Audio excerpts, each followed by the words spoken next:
Hello বন্ধুরা, কেমন আছো? আবারও প্রত্যেক দিনের মতো আবারও ব্লগ নিয়ে চলে এলাম। আশা করি তোমরা সকলেই ভালো আছো।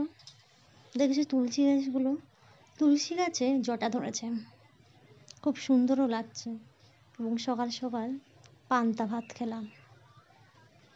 পান্তা ভাতের সাথে লঙ্কা ভাজা আর সামান্য পরিমাণে লবণ জল দিয়ে মাখিয়ে নিলাম, নিয়ে খেলাম।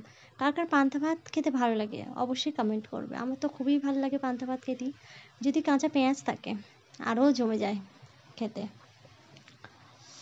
পান্তা কে না পছন্দ করে, সবাই পছন্দ করে পান্তা খেতে। আমিও ওই রকমই তাদের মধ্যে পড়ি, আমারও ভালো লাগে পান্তা ভাত খেতে। তারপর মেয়েকে ম্যাগি খাওয়ালাম। ম্যাগিটা খাইয়ে এই কুলপি শাক কুচো কুচো করে কেটে নিয়েছি। কুলপো শাক খেতেও খুব সুন্দর লাগে। কুলপি শাক, আলু, ডাঁটা, নোটে শাকের ডাঁটা দিয়ে মাখা মাখা তরকারি হবে।